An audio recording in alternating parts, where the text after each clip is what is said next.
நம்ம தமிழ்நாடு கவர்மெண்ட் இருக்கிற அந்த நிலைமையை பத்தி நான் உங்ககிட்ட நான் சொல்லணும். கிட்டத்தட்ட 10 லட்சம் கோடிக்கு மேல கடன் வாங்கி வச்சுட்டு போயிருக்கிற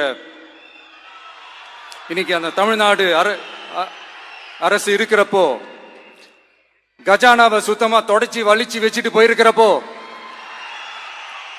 தூக்க முடியாத சுமையை ஏத்தி வச்சுட்டு போயிருக்கிறப்போ,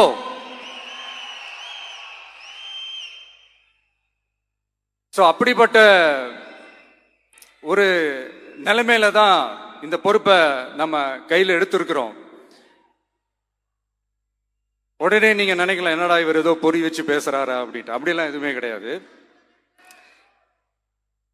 உள்ள போய் பார்த்தா தான் தெரியும் எது எந்த நிலைமையில இருக்குன்னு, என்ன இருக்கு என்ன இல்லை, எது எந்த நிலைமையில இருக்கு எது எந்த நிலைமையில இல்லை. அதையெல்லாம் பார்த்துட்டு உங்களுக்கு ஒரு வெள்ளை அறிக்கையா அதை வெளியிடணும்னு நான் நினைக்கிறேன். ஒரு டிரான்ஸ்பரண்டான ஒரு கவர்மெண்டா, அதாவது இன்னைக்கு நம்ம தமிழ்நாடு கவர்மெண்ட் இந்த நிலைமையில தான் இருக்கு அப்படின்றத உங்ககிட்ட சொல்லிட்டு I just want to take it forward from there. அதை தான் நான் முதல்ல செய்யணும்னு நினைக்கிறேன். தமிழ்நாட்டை பொறுத்த வரைக்கும் இப்போ யாரையாவது போய் ஏதாவது சந்திக்கணும் அப்படின்னா இந்த மூஞ்ச மூடிக்கிட்டு போய் சந்திக்கிறதோ, என்ன இந்த மறைமுகமா உங்களுக்கு தெரியாம போய் சந்திக்கிறதோ அப்படியெல்லாம் நான் செய்ய மாட்டேன். எதுவா இருந்தாலும் வெளிப்படையாக ஒளிவு மறைவு இல்லாம தான் நான் செய்வேன். இவ்வளவு பெரிய ஒரு பொறுப்பை என் கையில கொடுத்துருக்கிறீங்க.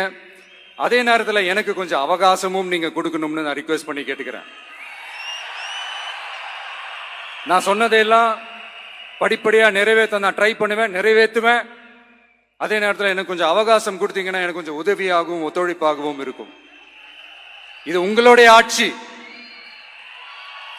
பெண்கள் பாதுகாப்பை ரொம்ப ஸ்ட்ரிக்டா வச்சிருப்பேன்.